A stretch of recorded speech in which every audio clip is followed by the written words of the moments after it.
Hey everyone, it's Insko here. Welcome back to another video, and today I'm going to be showing you how I produced my new song, Big World. Before we start, if you haven't already listened to the song, check it out, the link's in the description. There's even an official lyrics video, which I've never done before, so if you want to check that out, that's also in the description. But thank you for the support on it so far, it's been absolutely insane. But without further ado, let's show you how I made the song. It's a cold world out there, and I'm falling. So in the intro section, Oli's vocal plays straight away. This is what that sounds like. It's a cold world out there, and I'm falling. Oh, I'm falling down. I feel so alone and scared, because no one understands the pain I'm in. Nothing too fancy happening there. You can tell that there's reverb and delay on that. There's also this delayed pitch vocal, which I do in all my songs. And if you've watched my other How I Made videos, you'd know that by now. These down here are just like a little high harmony that he did, and I only layered it on those certain parts. Next up, there's a piano.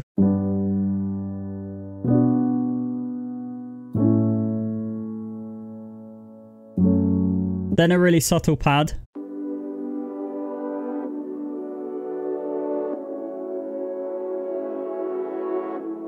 And then finally, other than some background effects, there's some strings too.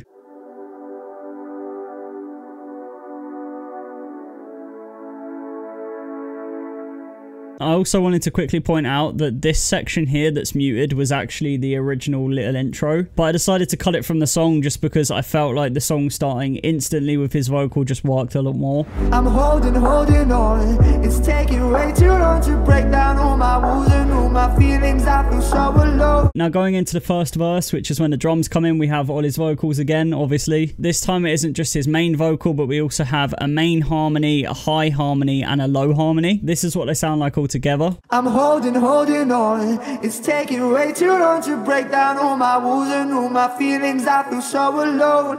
I'm growing old. I need to leave my home and feel the weather changing. Let me go and let me see the world. Next up, we have the piano. It's literally the exact same as the intro, but it's played a bit more harshly. So I'm not going to bother playing that, as you know what it sounds like pretty much. However, one thing that has changed, which was in the intro, is the pad. So the pad in the intro was really quiet, and now it's actually chopped up a bit more and it's louder.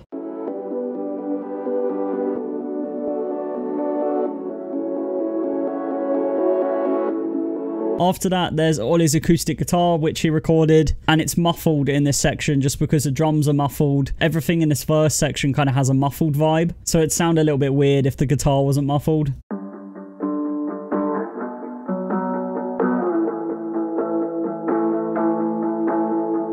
Every time I move on to the next sound, I try and use a different word to start off these clips. I keep thinking, after that, next, then I did this. I feel like I'm back at my English classes. Anyway, the next thing is another acoustic guitar, but this one is actually just made through a plugin. If you watch my last How I Made video on my song Say My Name, this is that same acoustic guitar plugin. And all this is doing is just playing the chords.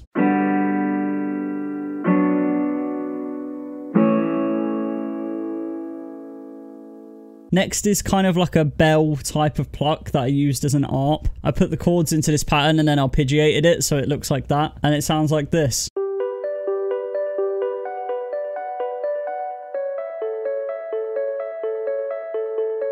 Not sure whether you can tell or not, but it's kind of bouncing in between your ears a little bit just to give the song a little bit more movement. But after that, there's this other pad which is just playing one chord and then changes to the final chord at the end.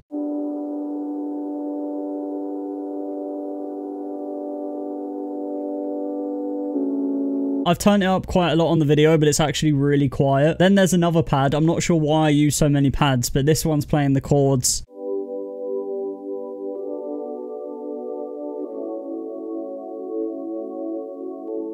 I feel like I should be coming to the end of the verse, but I still have a lot more to go. Anyway, the next thing is the strings. It's basically the same from the intro, but it's louder and it's not muffled anymore.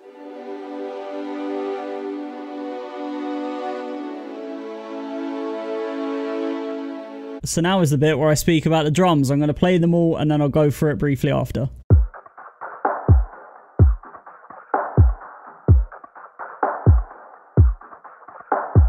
Literally all it is kick drum, 3 snares layered on top of each other, a cymbals loop, and then 3 percussion loops. And as you can hear, they're all muffled because, like I said earlier, the verse kind of has a muffled vibe. Finally, we have come to the last thing of the verse, and that's the bass. So the bass consists of a reese bass and an 808, and obviously they're playing the bass notes of the song, and this is what they're sounding like together.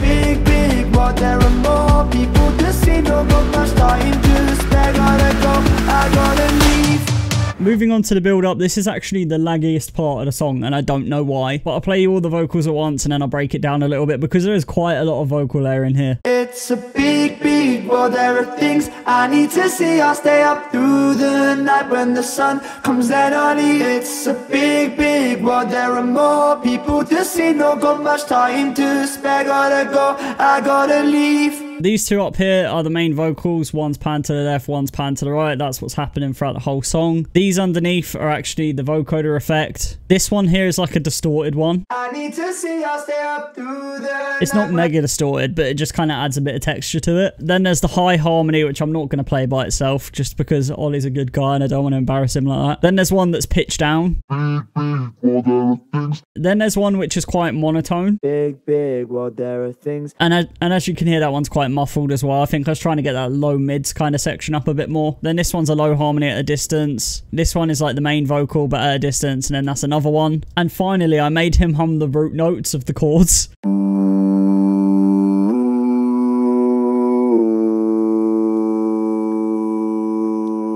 It sounds really weird by itself, but that actually helped fill that build-up so much more. Swiftly moving on, we have the piano in the build-up. It's more choppy. Instead of there just being one soft piano, I think there's now 2 pianos. Yeah, there's 2 different pianos.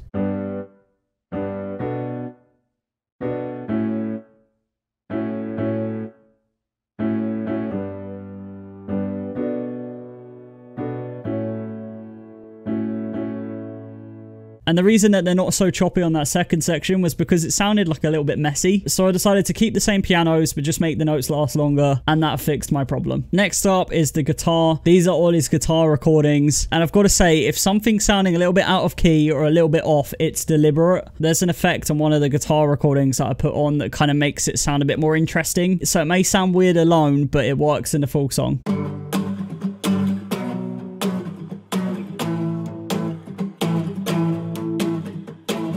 Then there's the same acoustic guitar, which I said I made in a plugin, which is the exact same as before, so I'm not going to play that. After that, we have pads, obviously, because there's pads throughout the whole song. And they're pretty much the same as before, but I'll play a little bit of them just because they're louder.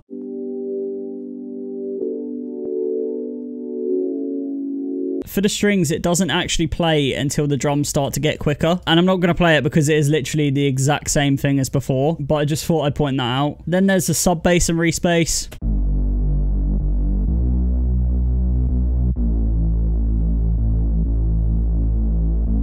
As you can hear and probably see, it's cut a little bit. It's only when it's changing notes, but it kind of helps give that choppy feel with the build-up. After that is a very pathetic bass guitar. It's not real. It's done in a plugin again, and there's literally like no bass to it. But I was after that kind of bass guitar sound to layer the sub bass and reese bass.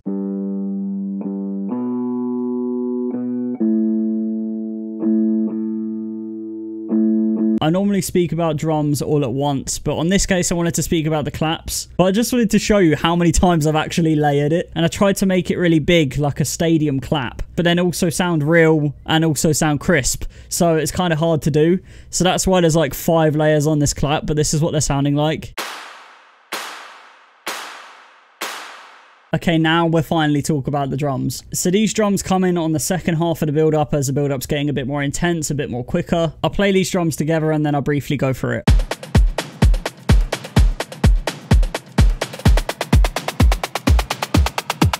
First of all, we have kick drums. Then we have 2 different snares. This one's like the main snare and this is like the backing snare. Then there's a shaker loop and 2 cinematic drum loops. And as you can see, there's a pitch automation here along with some EQ automation as well. I do this in all of my songs, but just to explain, it's pitching it up as it's getting quicker. And it's also making it so that the kicks and the snares are losing their low end a little bit as it's getting quicker, just to make it cleaner. But other than the effects, that's everything for the build up. So let's take a look at the drop.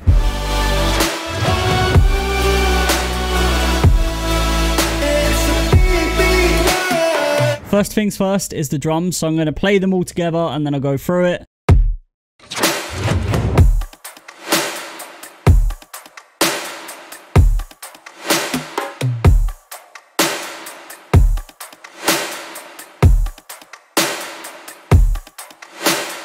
As you can probably hear, the drums sound pretty hard hitting. It just fitted the vibe more. They're also kind of straightforward too. But there's the kick drum, 2 snares layered on top of each other, which I have reverb automation for. All that reverb automation is doing is just basically telling it to not have reverb whenever the kick drum comes in. It just helps the mix be a little bit cleaner. These here are the snares, but they're reversed. And they play just before every other snare, so it kind of brings that in. These make up a little drum fill. And also here's a little drum fill as well that I made. It's just toms. And all of this stuff here is percussion. The next thing to take a look at is the chords. They sound really weird by themselves, but that's where the leads and the bass come in to fill it up a little bit more.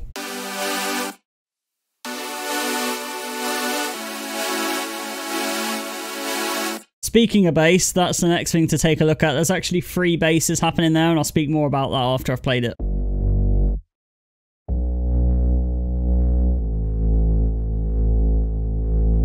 It was actually really hard to get right, but there's a sub bass, reese bass, and mid bass. The mid bass is probably the one you can hear the loudest, whereas the sub bass is the one you feel the most. But altogether, they really do help fill up that drop. Next up is the vocals and the lead that follows it.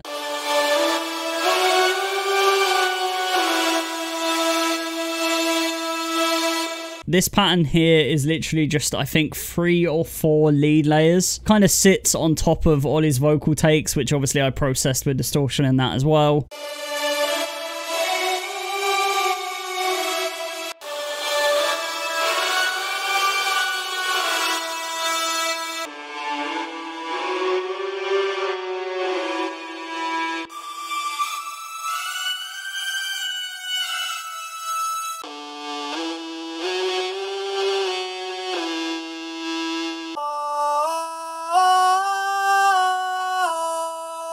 As you can hear, that bottom layer is pretty raw. It's because although those other vocal leads that he done do sound like an actual voice, I felt like it needed to be a bit more humane. So having just a raw vocal quietly in the background really helped that out. After this is just a really quiet brass sound, which just plays the bass note every single time it changes note. Then there's more vocals, but it's Oli saying, "It's a big, big world." It's a big, big world. That took a while for me to get right, but I was happy with how it sounded in the end. We're almost done with the drop, but there's a few more things, including the acoustic guitar that was made in a plugin that played for pretty much the rest of the song. Sounds the same, it's just sidechained a little bit, so I'm not going to play that. And I thought there was something else here, but I actually muted it, so that is everything for the drop. This is a part of the video where everything speeds up a bit because I've already gone through a lot of it. The vocals on the second verse, I don't know why, I think it's the harmonies, but I just love it. Good times, they come and they go, but I'm searching, oh I'm searching for a long life to fill with joy. Oh I'll make it, oh I'll make it if I try. I remember when he sent me the second verse and I just had the biggest grin on my face. But anyway, that's the vocals for like the intro part of the second verse. The bit where the drums come in, which was in the first verse, is pretty much the exact same. I've just layered the vocals a little bit more, so I'm not really going to go into that. Anyway, a few things that have changed. We have the piano. This time it's kind of groovy like it was in the build-up. It's a bit more choppy.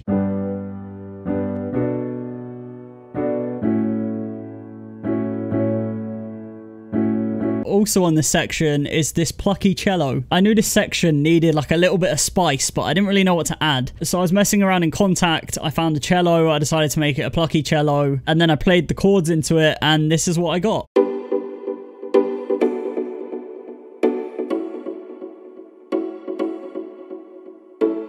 The strings are the exact same as they were in the first verse, they're just loud. Then one thing that has changed is I added this acoustic kick and I made it 4/4, so it's literally on every beat. I felt like this was a good idea to do on that second verse because it kind of carries the energy from the drop into that second verse without it being so intense. I felt like it was quite a nice smooth transition, so that was something I was really proud of, but this is what they sound like anyway.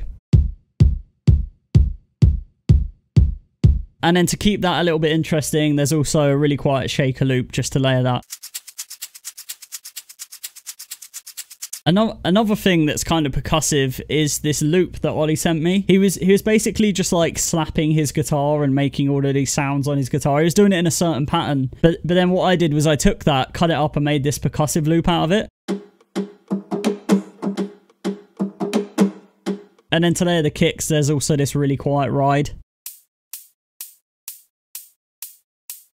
And then the final thing for this little section is the sub bass and respace. Same thing as before, it's just a little bit quieter, so I'm not going to play that. Surprisingly, this section is probably like one of my favourite bits of the song. It's pretty straightforward, but I just love the whole vibe of it. Anyway, moving forward into the second verse, like I said, nothing's really changed too much. Vocal has, I think, one more layer than before. The piano's the same, pads are the same. However, in the second verse, I decided not to muffle it anymore, and everything, including the guitar and the drums, are now like more open. So this is that exact same guitar in the first verse, but this time it's not muffled.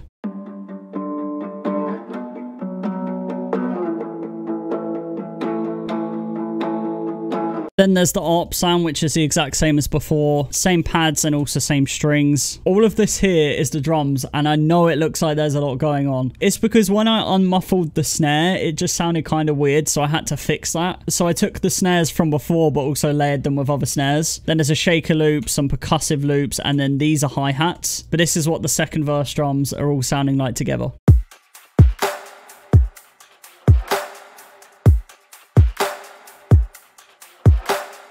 Moving on to one of the final things in the second verse, the bass. It's pretty much the same thing as before. It's an 808 and respace, but I just decided to make the 808 do a little bit more interesting things. So it played a little bit more often, and also, as you can see on this section here, it actually goes up an octave. Just keeps it a little bit more interesting. Now, one thing I haven't spoke about is the little gap between the second verse and the second build-up. I don't know why I added it in, but when I started making the second verse, I was like, it'd be really cool for it to just have a gap. So what I did was I recorded the final little bit of Oli's vocals and just added a lot of reverb onto it. And then I also took the guitar and a few other elements from the build-up and reversed that to kind of bring it in a bit more smoothly. I'll show you what I'm on about. Oh, let me see the world. It's a big... Anyway, moving on to the second build-up, not a lot's changed again. This time there's one or two more vocal layers just to keep it progressing a little bit. And I also added that 4/4 kick that was on the first part of the second verse into the build-up. It's using the kick from the second half of the build-up, but also layering it with that acoustic kick. Sounds quite nice, I was happy with that. And I think really the only other noticeable change was this violin that I added.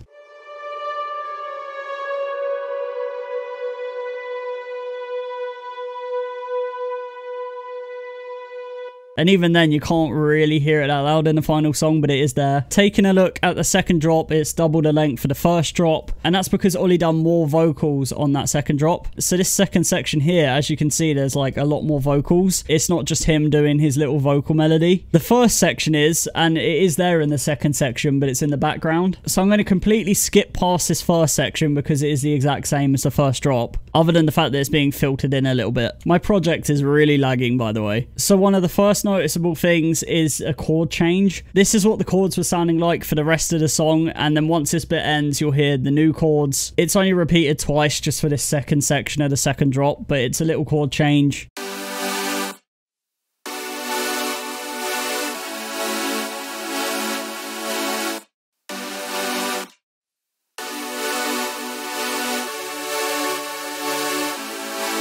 It sounds really weird by itself, but it works well with the song. And obviously, because the chords changed, the bass notes changed on that section too. Now I'm going to play the new vocals that he done on the second half of the second drop. I'm going to play them all together because they're basically the same processing as the lead vocals, but they're just layered a little bit more. And as you can imagine, this took me forever to get it perfect. We've got one life to live, so make the most of it. Just focus on yourself. Our time is running out, our youth is leaving now. I think they're just really gritty and full, and I just really like how they sound. And then finally, for that section, I added an ARP just to fill up the background a little bit.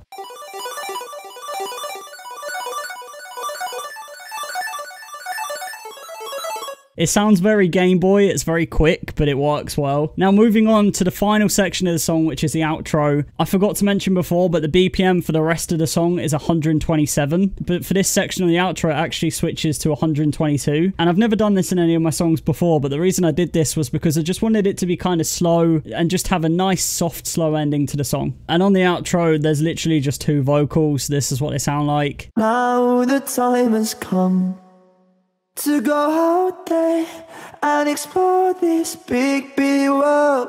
Nice, clean, and simple. There's also 2 pianos, one that's playing the chords and one that's just playing a single note.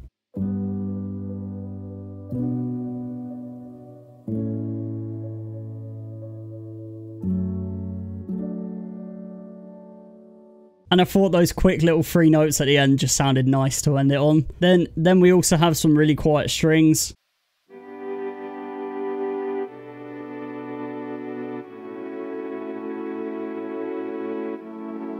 And that is how I produced Big World featuring Oli Assor. And yes, I did just magically change my clothes. It's a completely new day that I'm recording this outro. It's actually the day the video is going up. I wanted to say just a massive thank you to you for streaming the song, because it's looking like today is the day that the song's going to hit 2K on Spotify. I've spent the whole weekend trying to promote the song. I've sent it to loads of playlists. Unfortunately, so far, only 1 playlist has accepted it, so that's a bit shit. But the fact that you're all listening to it, adding it to your playlist, sharing it with your friends is helping us out so much. So if you enjoy the song, if you want to support us, the best way you can do that is just by doing that. Listening to the song, adding it to your playlist and sharing it with your friends. It's free, doesn't cost anything, and it does just really help. This Friday, I'm going to be putting out another YouTube video announcing the official remix contest for Big World. But anyway, enough of me rambling. Thank you so much for watching this video. If you did enjoy it, remember to hit that like button and subscribe and turn on notifications if you haven't already, because I upload new music related content every single Monday at 7 PM GMT. But other than that, my name is Insko. Hopefully I'll see you for Friday's video, and I hope you have a good rest of your day.